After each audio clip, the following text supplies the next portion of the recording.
Merhaba selamlar, videoma hoş geldiniz. Bugünkü videomuzda Rampage'in Ellie K11 adlı efsane mekanik klavyesini detaylı bir şekilde inceliyoruz. Videoya tam olarak başlamadan önce destek olmak amaçlı videoyu beğenip kanala abone olursanız beni çok mutlu edersiniz. Bir de ürünü satın almak isterseniz eğer açıklamaya linkini bırakacağım. Oradan ulaşabilirsiniz. Hepinize iyi seyirler.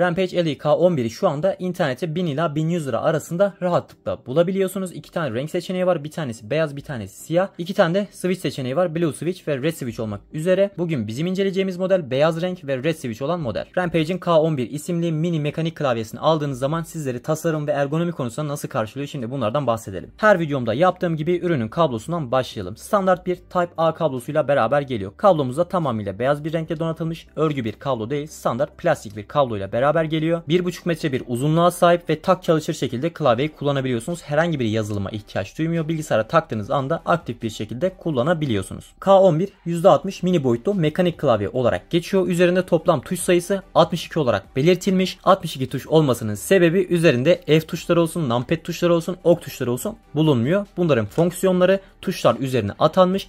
FM fonksiyonu ile bunların hepsini kontrol edebiliyorsunuz. Örneğin ok tuşlarına ihtiyaç duyduğunuz ok tuşlarını kullanmak istiyorsunuz. FM tuşuna basıp W'ye bastığınız zaman WASD tuşları tıpkı ok tuşları gibi davranıyor. Yani yazı yazma fonksiyonları kesiliyor ve ok tuşu olarak WASD tuşlarını kullanabiliyorsunuz. F1, F2, F3 tuşlarını kullanmak istediğiniz zaman da Fn tuşu yardımıyla rahatlıkla kullanabiliyorsunuz. Bu tuşlarda fonksiyon olarak yukarıdaki sayı tuşlarına gizlenmiş durumda. Normalde 1, 2, 3, 4, 5 işte sayıları yazmanıza yarıyor. Ancak Fn tuşuna bastığınız zaman F fonksiyonunu kullanabiliyorsunuz. Diyelim ki F10 yapacaksınız. Fn tuşuna basıp F10'a bastığınız zaman kullanabiliyorsunuz. Arka tarafına baktığımız zaman herhangi bir yükseltme aparatı göremiyoruz. Klavyenin boyutu yani yüksekliği sabit bir şekilde geliyor. Bunu değiştirme şansınız maalesef bulunmuyor. Altında 4 adet kaydırmaz ped bulunuyor. Masada kaymaması için. Bu 4 tane ped işini de gayet düzgün bir şekilde yapıyor. Kolay kolay masada kaymıyor. Sadece 62 tuş bulunduğu için taşınabilirlik özellikleri çok fazla. Örnek veriyorum, bir laptop kullanıyorsunuz ve laptopunuzun klavyesi bozuk. Bu tür bir ürün aldığınız zaman laptop çantası olsun, normal sırt çantası olsun veya bir poşette taşıma olsun, her konuda taşınabilirlik açısından ben performansını çok başarılı buluyorum. Çünkü çok kalın bir klavye değil, çok ağır bir klavye değil ve çok da büyük bir klavye değil. Bundan kaynaklı kullanışlılığının üst seviyede olduğunu belirtebilirim. Tuş tasarımına baktığımız zaman tabii ki de oval bir tuş tasarımıyla beraber geliyor. Bu ovalden kastım ne? Normalde bilirsiniz bazı klavyelerde tuşlar düz tasarlanır. Bu düz tasarımdan ötürü parmağınız tuşlara tam oturmayabilir. Parmağınızı tuşların üzerine koyduğunuz zaman tuşlar parmağınızı rahatlıkla kavrayabiliyor. Zaten dik bir açıdan veya yan bir açıdan baktığınız zaman bunu fark edebiliyorsunuz. Tuşların ortası boşluk, yanları da hafif yukarı doğru kıvrımlı bir şekilde geliyor. Bundan kaynaklı oyun oynarken olsun, normal iş programları kullanırken olsun parmaklarınız tuşlara tamamıyla oturabiliyor. Kanalda birçok mekanik klavye inceledik ancak elimize gerçekten de Türkçe tuşlara sahip çok az klavye geçti. Bu da onlardan bir tanesi.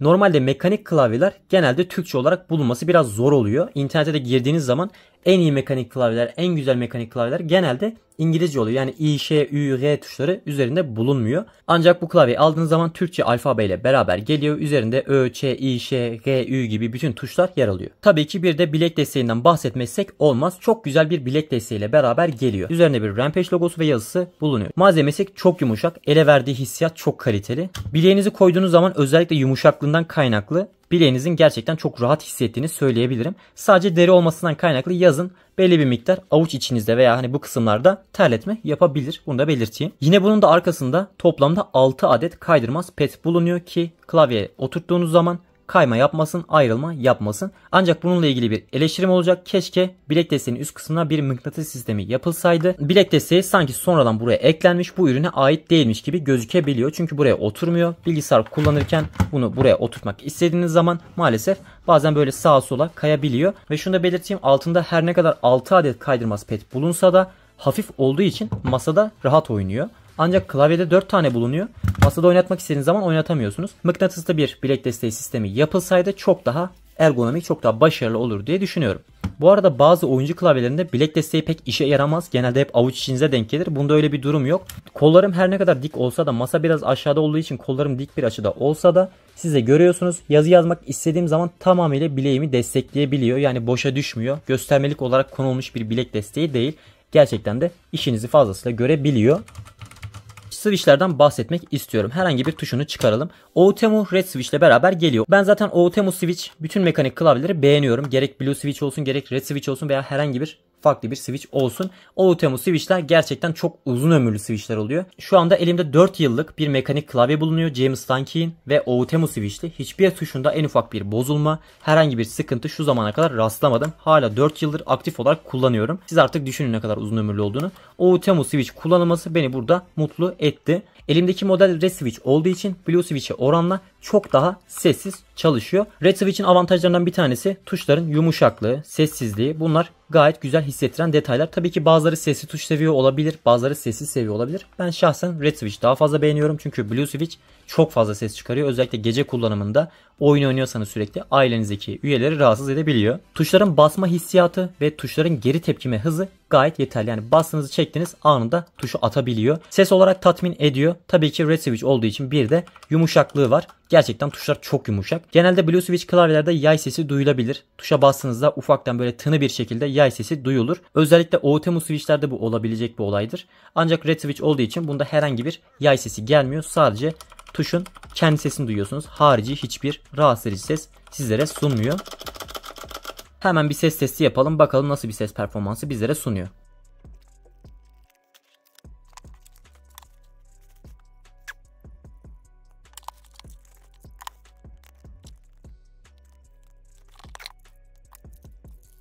Bu arada kamerada şu anda ışıklar titrek gözüküyor olabilir. Hafiften bir titreme var. Bu kameranın hertzinden kaynaklı arkadaşlar. Normal aldığınız zaman böyle bir titreme gelmiyor. Tuşların renkleri tamamıyla sabit. Gözünüzü rahatsız etmiyor.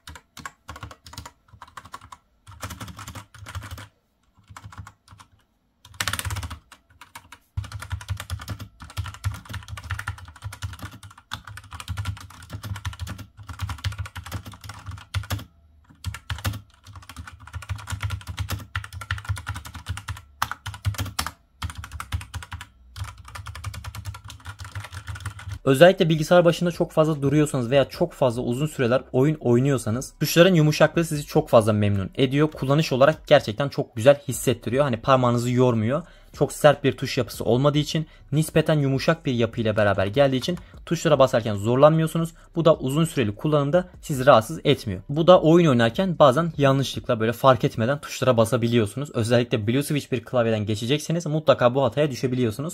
Ki ben düştüm.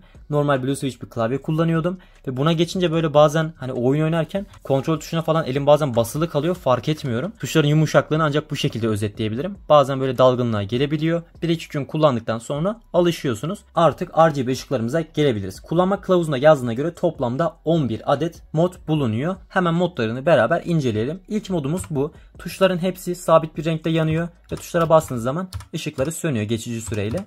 Hatta siz de görüyorsunuz. Bunun süresini ayarlamayı denedim. Süresini ayarlayamadım. Hani erken sönsün veya hızlı parlasın falan. Bunun ayarı yapılmıyor. Devam edelim. Bir diğer modumuzda da böyle ışıklar komple şerit şeklinde gidip geliyor. Hızını da arttıralım. Mesela bunda hız artıyor. Hızını yükseltmek istediğimiz zaman Fn-i fonksiyonu kullanıyoruz. Düşürmek istediğimiz zaman da Fn-ş fonksiyonunu kullanıyoruz. Modları değiştirmek için de bir tuş kombinasyonu bulunmuyor. Direkt tek tuş üzerinden bütün modları değiştirebiliyorsunuz. Diğer modumuz oyun modu. Bu modda sadece kullandığınız işte W, A, S, D gibi tuşlar çalışıyor. Harici hiçbir tuşun ışığını yakmıyor. Bassanız da basmasanız da yakmıyor. Bunun da sebebi ne? Hani oyun oynarken buradaki ışıklar dikkatinizi dağıtmasın. Sadece kullandığınız tuşları görebilin. Önemli olan şu detayı da vermek istiyorum. Diyelim ki bir oyun oynuyorsunuz. O oyunda W, A, S, D tuşları haricinde işte P, O, L gibi tuşları kullanıyorsunuz.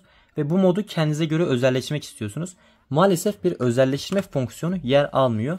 Hani benim incelediğim kadarıyla kullandığım süre boyunca ben bunu bulamadım. Böyle bir özellik göremedim. Hatta kullanma kılavuzunu okuduğum zaman da herhangi bir şekilde böyle bir özellikten bahsedilmemiş. Bu da yine bir benzeri. Bunda da Shift, CTRL, Alt, işte üstteki numaratik tuşlar falan bunları yakıyor. Yine bunu da özelleştiremiyorsunuz. Sabit bir mod olarak geliyor. Bu modda da direkt ışıkları kapatıyor. Herhangi bir fonksiyon gerçekleştirmiyor. Kökten tamamıyla kapatıyor. İsterseniz ayrıyetten buradan Fn tuşuyla parlaklığı düşürerek de kapatabiliyorsunuz. Hani illa ben o modu 11 mod içerisinden bulamam derseniz parlaklık üzerinden de kapatabilirsiniz. Size kalmış bir durum. Bu modda da herhangi bir şey yapmıyor. Tüm ışıklar sabit bir şekilde yanıyor. RGB olmadığı için kalkıp da tüm tuşları mor yapamıyorsunuz. Her bir kısmın belirli bir rengi var. Belirli bir led rengi var. Bundan kaynaklı her kısmın kendine ayrılmış bir rengi var. Modlarda da bunları ayarlayamıyorsunuz. Eğer RGB olsaydı tabii ki de istediğiniz gibi ayarlayabilirdiniz. Bu modda da böyle yağmur damlaları gibi falan bir şeyler oluyor. Diğer modumuzda bastığınız tuşlar ışıklı bir konuma geliyor. Işıkları yanıyor. Bu modda ışıklar şerit şeklinde aşağı doğru iniyor. Bunu da hızını değiştirebiliyorsunuz. Bu modda yine güzel modlardan bir tanesi. Böyle şerit şeklinde ortada birleşiyorlar. Ve modlarımız bitti. Klavyede ışık konusunda çok özellik olduğunu söyleyemem. Çünkü RGB bir klavye değil. Rainbow olması biraz kısıtlıyor. Modlarda yine Rainbow olduğu için biraz kısıtlı bir şekilde geliyor falan. Çok güzel, çok net bir ışık performansı olsa da mod konusunda tabii ki biraz eksik kalabiliyor. Özellikle fiyat bandına oranla insan daha fazla mod bekliyor. Hani en azından RGB olmasını falan da bekliyor. Ancak şu olumlu yorumu da yapmak istiyorum. Özellikle tuşlar lazer kesim olduğu için zifiri karanlıkta bile tuşları görebiliyorsunuz. Yani sadece bir ışıklandırma koymakla kalmamışlar. Tuşlar lazer kesim olduğu için ışıklandırma tuşların altından vuruyor ve gece kullanırken hiçbir ışık yokken tuşları aydınlatıyor. Rahatlıkla tuşları görebiliyorsunuz. Klavyeyi kullanabiliyorsunuz. Harici olarak bir de tuşların parlaklık seviyesi, aynı zamanda renklerin doygunluğu çok güzel. Yüksek ışık altında olmamıza rağmen şu anda ışıklar net bir şekilde şöyle belli olabiliyor. Her ne kadar dediğim gibi RGB olmasa da, modları az olsa da renklerin doygunluğu çok kaliteli. Tuşların lazer kesim olması gayet iyi olmuş. Renk görüntüsü gayet güzel gözüküyor. Genel anlamda bir yorum yapmak gerekirse sunduğu performans bence gayet yeterli. Özellikle oyun oynuyorsanız sesinden kaynaklı sizi mest edebilir. Benim çok hoşuma gitmişti. Videom bu şekildeydi. Umarım videom hoşunuza gitmiştir. Kendinize çok iyi bakın. Bir sonraki videomda görüşmek dileğiyle.